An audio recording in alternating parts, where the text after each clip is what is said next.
আজকে আমরা শিখব সুরক্ষিত ও অসুরক্ষিত স্পর্শ কি এবং কিভাবে নিজেকে সুরক্ষিত রাখা যায় সেই সম্পর্কে।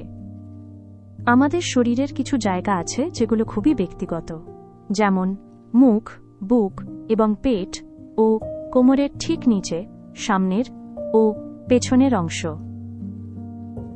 এই জায়গাগুলোকে শুধু সেই ব্যক্তিরাই স্পর্শ করতে পারে যাদের আমরা পুরোপুরি বিশ্বাস করি, যেমন মা, বাবা, আর কখনো কখনো মা বাবার অনুমতি নিয়ে এবং তাদের উপস্থিতিতে কোনো ব্যক্তি, যেমন ডাক্তার। এই রকম স্পর্শকে আমরা বলি সুরক্ষিত স্পর্শ।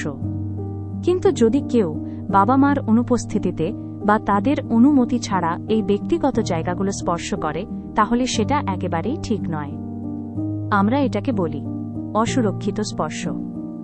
নিজেকে সুরক্ষিত রাখতে কিছু গুরুত্বপূর্ণ বিষয় আমাদের সবসময় মনে রাখতে হবে। বাবা মায়ের অনুমতি ছাড়া অপরিচিত কারো সঙ্গে একা একা কোথাও যাওয়া যাবে না। অপরিচিত কেউ কিছু দিলে প্রলোভনে আকৃষ্ট হয়ে তাও নেওয়া যাবে না। পরিচিত কারো সঙ্গে কোথাও গেলেও সচেতন থাকতে হবে।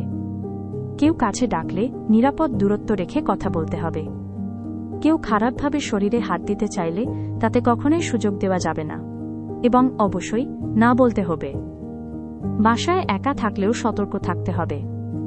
কিছু গুরুত্বপূর্ণ তথ্য, যেমন বাসা ও স্কুলের পূর্ণ ঠিকানা, মা বাবা বা বাড়ির বিশ্বস্ত বড় কারো এবং একজন শিক্ষকের মোবাইল নম্বর মুখস্থ রাখতে হবে। আর সবচেয়ে গুরুত্বপূর্ণ কথা, যদি কেউ আমাদের খারাপভাবে স্পর্শ করে, সেটা কখনোই আমাদের দোষ নয়।